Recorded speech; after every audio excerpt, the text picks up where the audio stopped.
बाद प्रणाम बोल लेते हैं। ओम विष्णुपादाय कृष्ण पृष्ठाय भूतले श्रीमते भक्ति वेदांत स्वामिनिति नाम। नमस्ते सारस्वती देवे गौरवाणी प्रचारिणे निर्विशेष शून्यवादी पाश्चात्य देश तारिणे। जय श्री कृष्ण चैतन्य प्रभु नित्यानंद श्री अद्वैत गदाधर श्रीवासादि वृंदा। हरे कृष्ण कृष्ण कृष्ण हरे हरे, हरे राम राम राम हरे हरे, हरे कृष्णा। ओके, तो हमने ये जो पैराग्राफ था ये पढ़ा था। एक सेकंड दीजिए, मैं ये विंडो डोर क्लोज।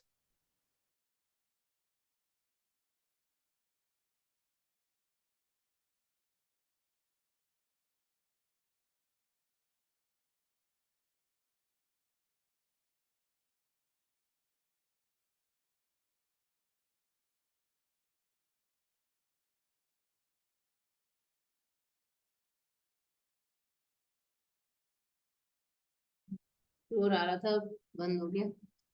तो यहाँ पे वो याद करें नंद बाबा और यशोदा माई की कैसे कृष्ण ने इतने महान महान काम किए। जो 3 ताड़ के वृक्ष से निर्मित विशाल और भारी धनुष था। भाई लकड़ी बहुत भारी होती है ना। अगर हम लकड़ी का कोई असली जो लकड़ी का वो बना होता है फर्नीचर उठाने की कोशिश तो उठता नहीं है। 3 ताड़ के पेड़, इतना बड़ा भारी विशाल धनुष भगवान ने एक हाथ से उठा के तोड़ दिया। 7 दिन तक गोवर्धन उठाए रखा, कितने कितने असुरों को मार दिया। हाँ, वो असुर इतने बलशाली थे कि देवता भी डरते थे उनसे। भगवान ने इतना सरलता से उनका वध कर दिया। तो ये बात बोल रहे हैं। अब भगवान के असाधारण कार्यों का वर्णन करते करते क्या हाल हुआ नंद बाबा का, ये हम आज देखेंगे।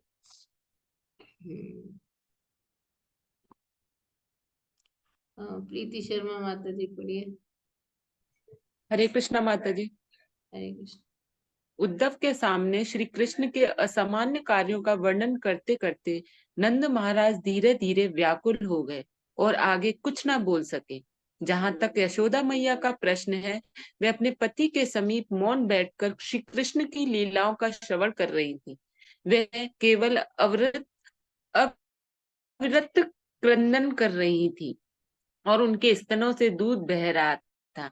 जब उद्धव जी ने देखा कि भगवान श्री कृष्ण के चिंतन में नंद महाराज और यशोदा जी असामान्य रूप से व्याकुल हैं, और जब उद्धव जी ने श्री कृष्ण के प्रति उनके असामान्य स्नेह का अनुभव किया, तो वे भी व्याकुल हो गए। उन्होंने कहा, माता यशोदा और नंद महाराज, आप दोनों मनुष्यों में सर्वाधिक आदरणीय हैं, क्योंकि इस प्रकार दिव्य भाव में मग्न होकर आपके अतिरिक्त और कोई ध्यान नहीं कर सकता। हरे कृष्णा। थैंक यू माता जी। हरे कृष्ण। देखिए, ये हमें ध्यान रखना पड़ेगा, ये कोई साधारण पुत्र वियोग नहीं है। और मैं सच बताऊं तो साधारण पुत्र में कोई भी इतना वियोग नहीं कर सकता कि सालों तक वियोग ही करता रहे। माता यशोदा के स्तनों से दूध बहने लगता था, इतना ज्यादा उनको अति, मतलब नंद बाबा यशोदा माँ वात्सल्य रस के हाईएस्ट, जो सबसे ऊंची सीढ़ी है ना, वो है। अगर कोई वात्सल्य रस में भगवान से प्रेम करना चाहता है तो उसका लेवल होना चाहिए, मतलब उसका जो लक्ष्य है वो होना चाहिए यशोदा बाबा, ये नंद बाबा और यशोदा, है ना। तो इतने व्याकुल हो गए, इतने व्याकुल हो गए लीला को बोलते बोलते। और यशोदा माँ तो कुछ बोल ही नहीं रही है, बस रो रही कंटिन्यूस कंटिन्यूस।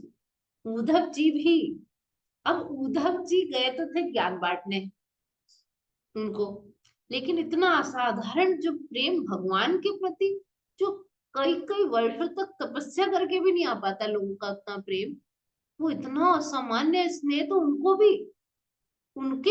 भी स्नेह का अनुभव होने लगा।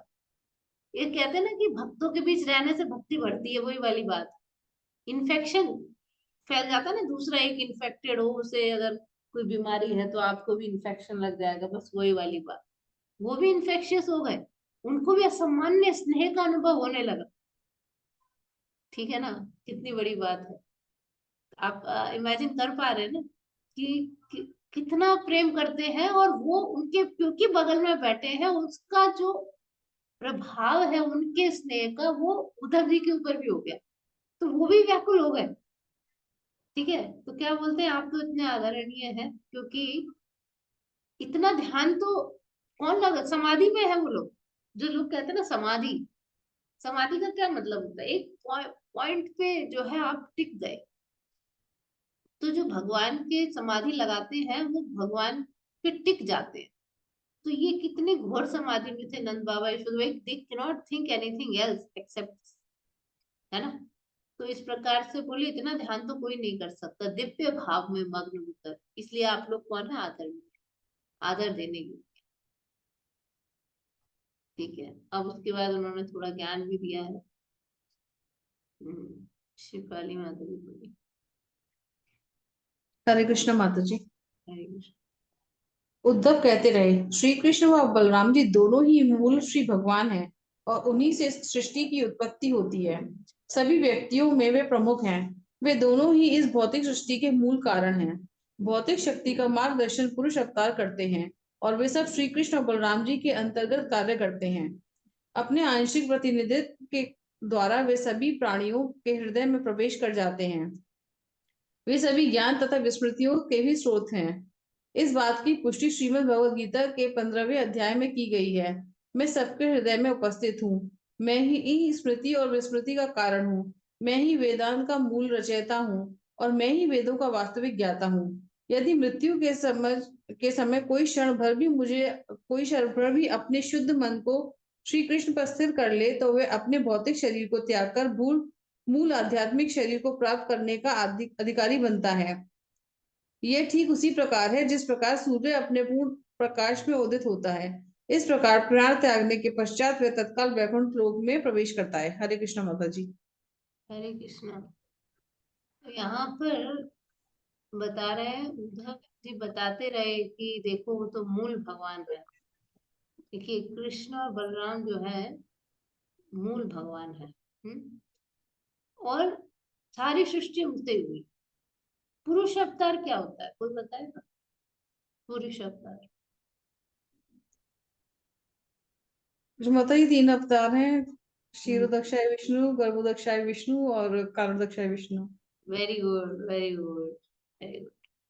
बाकी लोग भी ध्यान रखें, कोई भी चीज इंफॉर्मेशन है उसको लिख लें ताकि याद रहे। 3 पुरुष अवतार होते हैं। तो पहले है महाविष्णु या करुणोदकशाही विष्णु। वो महाविष्णु सांस लेते हैं और छोड़ते हैं तो ब्रह्मांड प्रकट होते हैं और विलीन हो जाते हैं। और एक एक ब्रह्मांड में वही नेक्स्ट अवतार लेकर गर्भ गर्भ के अंदर जाते हैं ना, जैसे गर्भोदकशाही विष्णु एक एक ब्रह्मांड के अंदर प्रवेश करते हैं। और उन्हीं गर्भोदकशाही विष्णु जो नीचे हैं हमारे इस ब्रह्मांड में, गोला समझ लीजिए, उसके नीचे हिस्से में आपको रहते हैं। उन्हीं से ही तीसरे पुरुष अवतार होते हैं क्षीरोदकशाही विष्णु। ठीक है, तो क्षीरोदकशाही विष्णु तो क्षीर सागर में निवास करते हैं, जो हम कहते हैं ना क्षीर सागर में भगवान विष्णु की जो हम पूजा करते हैं, क्षीरोदकशाही। ठीक है, तो उन सबके किसका वो हो रहा है, कनक माता जी का बार बार अनम्यूट हो रहा है, आप अपने को म्यूट रखें। कनक गोयल माता जी। तो जो क्षीरोदकशाही विष्णु है, और ये सारे तीनों पुरुष अवतार किनसे निकले हैं, भगवान से। तो इनके ही कृष्ण और बलराम के अंतर्गत ही वो कार्य।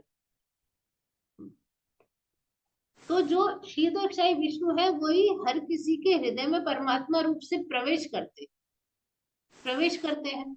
ठीक है, कनक गोयल माता जी। हरे कृष्णा। कनक गोयल माता जी, अनम्यूट कीजिए अपने को। आपका बहुत आपकी तरफ से डिस्टरबेंस आ रहा है, बार बार म्यूट अनम्यूट हो रहा है आपका। अब बोलिए माता जी, कनक गोयल माता जी। हरे कृष्णा। हरे कृष्ण माता जी, हमारे पे नहीं आ रहा बिल्कुल। आपकी मेरी आवाज आ रही है ना, आप अपने को हाँ। म्यूट रखिए, म्यूट बंद रखिए।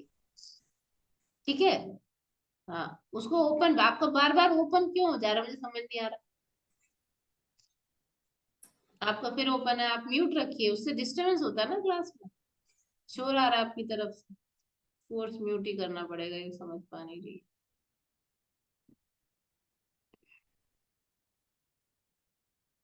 ठीक है, तो यहाँ पर भगवान क्या करते हैं, सबके हृदय में प्रवेश करते हैं। एक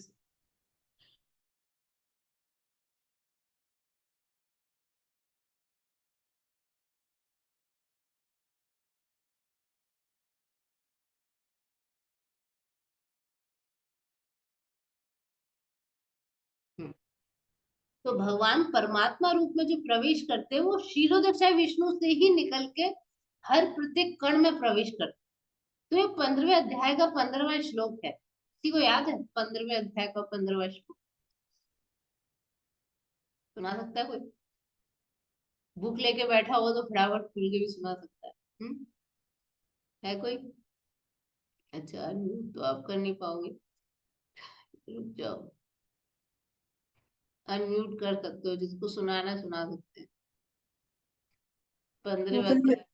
सर्वस्य चाहं हृदि सन्निविष्टो मता स्मृति ज्ञानं भुवनं च वेदेश सर्वे हमेव वेद्यो वेदांत कृत देव चाहं। Very good, very good, very ये माता जी नाइस। उन्होंने याद करवाए थे 15.15 एंड 15.19। कहते बहुत इंपॉर्टेंट श्लोक है, दोनों बाई हार्ट याद करने हैं। अच्छी बात है माता जी, आपने याद कर रखे हैं, और बाकी सब लोग भी इनसे प्रेरणा लेके अच्छे से पढ़े, याद करें श्लोक। That is very. माता जी मैं सुनाऊं? हाँ सुनाइए योगेश माता जी। सर्वस्य चाहं हृदय सन्निविष्टो मत्तस्य स्मृतिर् ज्ञानमपोहनं च वेदांत वेद सर्वैव वेद्यो वेदांत कृद्वेव विदेव चाहम्। Very good, very good. तो सभी लोग याद करें, ये दो लोगों का एग्जाम्पल है, और आप सब लोग अब अच्छे से याद करें श्लोकों को, थोड़ा बहुत हरे जो भी कृष्णा। important है। हाँ हरे बताइए। कृष्णा माता जी, मुझे ये पूछना है, अभी आपने बोला कि ये सारे जो विष्णु, क्षीरोदक्षाई विष्णु, गर्भोदक्षाई विष्णु, इनका भी मूल रूप मतलब ये भी कृष्ण और बलराम से है, जबकि ये जो क्षीरोदक्षाई है और जो गर्भोदक्षाई है, इनसे तो सब ब्रह्मांड और इन तीनों की है। ये बात समझ में नहीं आई मुझे। करेक्ट। अच्छा, क्योंकि आपने शायद आगे, अगर आप लोग भक्ति परीक्षा भी अटेंड कर रहे हैं तो उसमें और भी हमने जब गीता का वो लिया था, तभी एक बार हमने ब्रह्मांड का पूरा हाँ हाँ, मैंने अटेंड की थी। हाँ ठीक है, फिर से करेंगे। हाँ, एक्चुअली जो अच्छा। मूल है, मूल हाँ जी। है ना, वो है कृष्ण। उनसे जो फर्स्ट होते हैं वो होते हैं बलराम। बलराम जी से होते हैं चतुर्व्यूह, प्रद्युम्न अनिरुद्ध संकर्षण वासु। फिर उन संकर्षण से होते हैं दूसरे चतुर्व्यूह, प्रद्युम्न अनिरुद्ध संकर्षण वासु।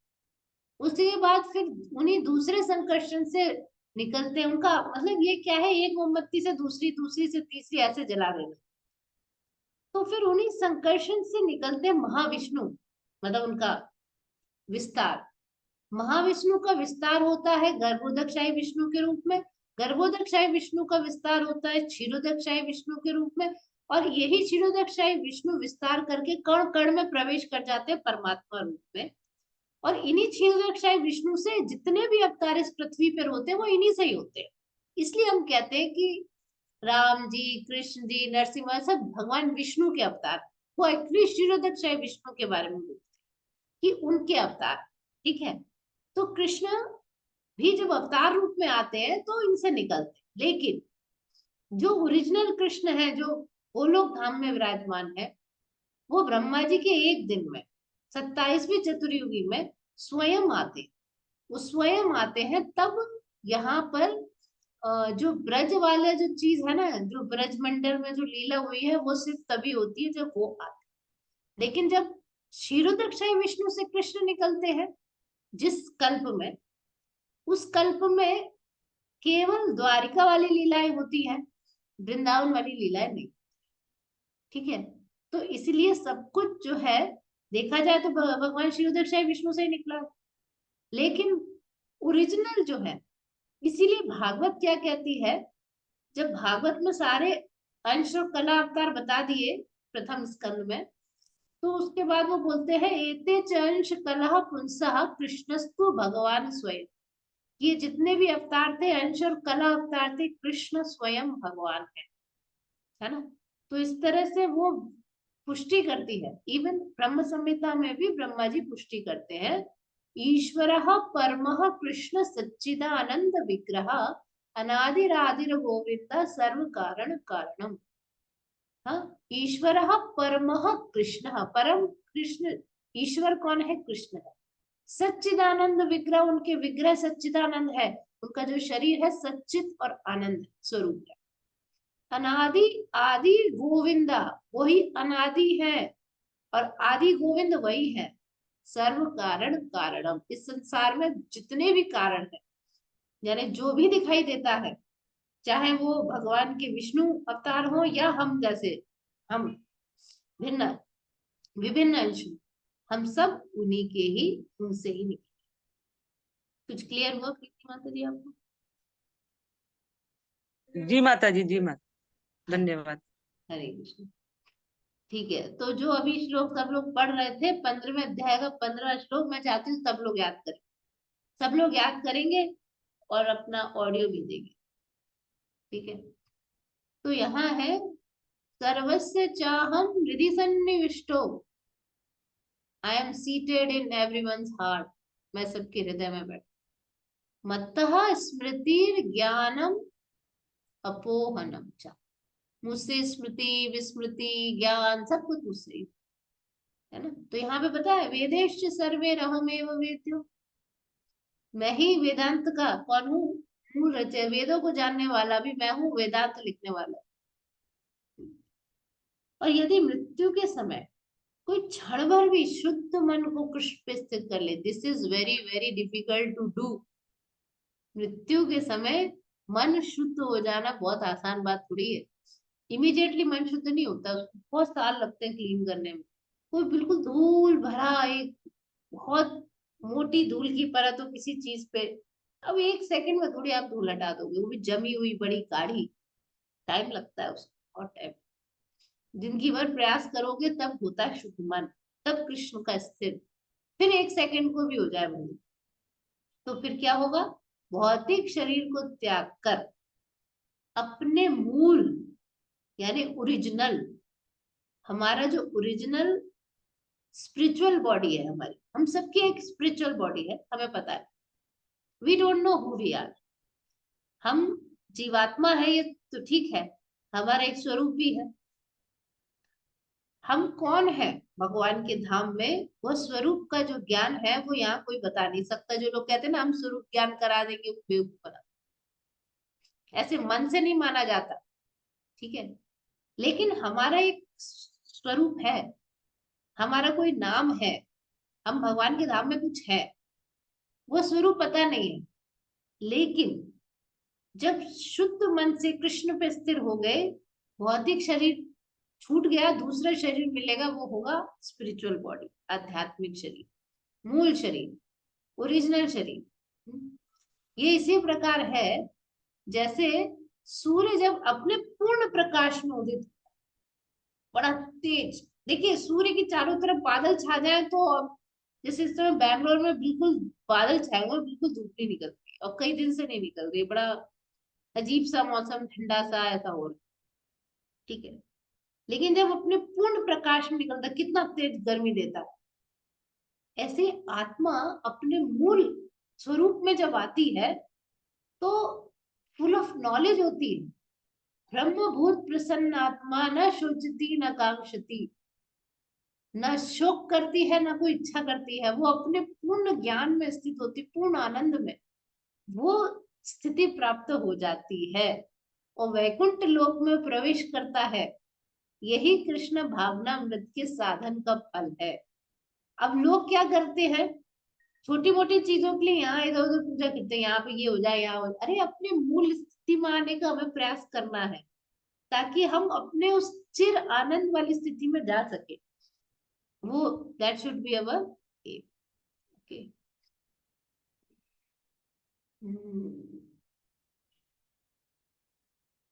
ठीक है, कल जिन लोगों ने नहीं पढ़ा था उन्हीं लोगों को मौका दे रही हूँ मैं आज। विजया माता दी। हरे कृष्णा माता जी, दंडवत प्रणाम।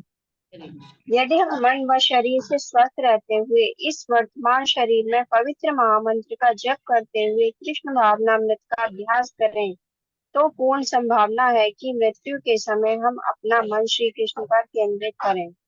यदि हम ऐसा करें तो निसंदेह हमारा जीवन सफल हो जाए।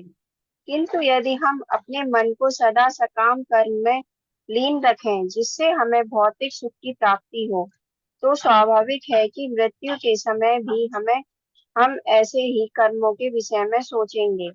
इसका परिणाम यह होगा कि हमें भौतिक जगत के ताप को सहने के लिए पुनः भौतिक और बुद्ध शरीर में प्रवेश करने के लिए बाध्य होना पड़ेगा। अतः जैसा कि महाराज नंद, यशोदा तथा गोपियों ने प्रदर्शित किया है, कृष्ण भावनामृत में सदा मग्न रहना ही वृंदावन के निवासियों के लिए एकमात्र जीवन का मापदंड था। यदि हम उनके चरण चिन्हों का किंचित भी अनुसरण कर सकें तो निश्चित रूप से हमारे जीवन सफल हो जाएंगे और हम आध्यात्मिक जगत अर्थात वैकुंठ लोक में प्रवेश करेंगे। हरे कृष्णा माता जी। Thank you. देखिए, ये जो है प्रभुपाद क्या कह रहे हैं, अगर मन और शरीर से स्वस्थ रहते, शरीर को भी स्वस्थ रखना है, मन को भी स्वस्थ रखना है, यानी कि चैंटिंग करते समय मन लगाकर करनी है। मन में इधर उधर की चीजें आने से क्रोध आ गया, इच्छाएं आ गई, यानी हमें किसी पे क्रोध आ गया, अब माला करने बैठो, क्या होगा? होगा ये कि हम उसी को गालियां देते रहेंगे, उसी के बारे में सोचते रहेंगे, क्रोध आ गया। अगर हमारी कुछ इच्छाएं हैं, कुछ मन में आई ऐसा नहीं ऐसा, तो आप वही सोचते रहेंगे, तो उसको मन स्वस्थ नहीं। तो मन को भी स्वस्थ रखना है, शरीर को भी स्वस्थ रख के ध्यान पूर्वक अगर महामंत्र का जाप करते हुए कृष्णा कॉन्शियसनेस का अभ्यास करेंगे, जैसा प्रभुपाद ने बताया है, आरती करो, मंगला आरती करो, शास्त्रों को पढ़ना, भोग लगाना भगवान को, तो पॉसिबिलिटी है हाँ, कि हमारा मन लग जाए। आसान नहीं होता, किसी और चीज में उस समय अटक गया तो, बच्चों में अटक गया तो बड़ा मुश्किल होता है मृत्यु के समय भगवान पे मन केंद्रित करना। ठीक है, अगर हम ऐसा कर सके तो निस्संदेह जीवन सफल। लेकिन मान लीजिए हमने ये नहीं किया, हम ये सकाम कर्म में लगे। सकाम कर्म में जो कर्म करते हैं उसको फल की इच्छा करते हैं, ये करा है ना तो ये चाहिए मुझे फल, ऐसे ही होना चाहिए, जो जनरली सब लोग करते हैं, तो हमें भौतिक सुख प्राप्त होगा, नो डाउट। लेकिन मरते समय भी फिर वो व्यक्ति जो जिंदगी भर केवल इस भौतिक जगत के कामों में ही लगा रहा, मन उसने कृष्ण में लगाया नहीं, तो कैसे करेगा? वो तो फिर वही सब सोचेगा ना, धंधा, बिजनेस, नौकरी, बाल बच्चे, बीवी, माँ बाप, भाई बहन, ये सब सोच सकते। उसका परिणाम क्या होगा? Again you have to take birth. और 3 तापों को सहने के लिए, कौन से 3 ताप होते हैं, कोई बताएगा? 3 ताप। माता जी, आध्यात्मिक, आदि भौतिक और आदि दैविक। आध्यात्मिक, आदि भौतिक, माता जी आदि। मैं बताऊं? जिसने पिछली क्लास अटेंड की होगी भक्ति परीक्षा की, उसमें हमने इस बारे में बात की। तुलसीदास जी ने भी लिखा है, दैहिक दैविक भौतिक तापा राम राज काहू नहीं व्यापा। यानी भगवान राम के वहां पर ये तीनों ताप नहीं। तो अब आप अगर इस भौतिक जगत में आएंगे, अब राम जी का तो राज है नहीं, तो आपको 3 ताप तो सहने पड़ेंगे ही, करेक्ट? फिर बद्ध शरीर है, बद्ध माने कंडीशन है, यहाँ पे प्रवेश करना, जो हम कई कई जन्मों से कर ही रहे हैं। कोई कहता है क्यों भक्ति कर रहे हो? अरे भाई, कई जन्मों से हम लोग तो मजे कर रहे थे, मजे सो कॉल्ड करने की कोशिश कर रहे थे, और कितने जन्मों से सह रहे हैं, एक इस जन्म में भक्ति कर लेंगे।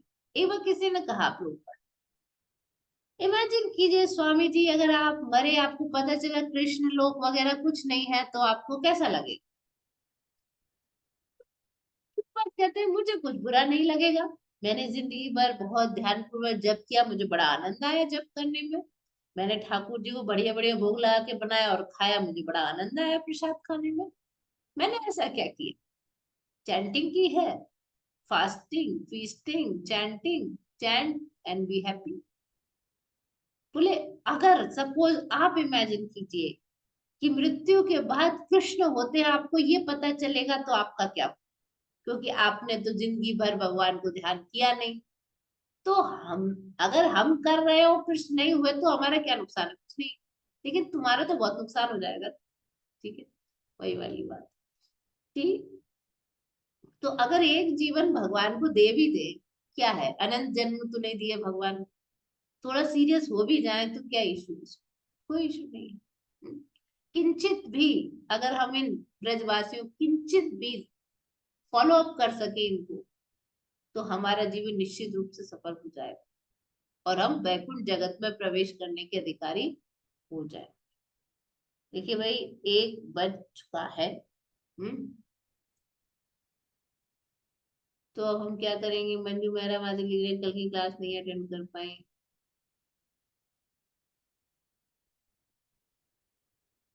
ठीक है, तो अब क्या करेंगे हम लोग? एक जप कर लेते हैं, एक माला का। मैं आधा ही घंटा लेना चाह रही हूँ, कल की क्लास होगी शाम को। हम्म, माला करने के लिए कितने लोग रेडी हैं?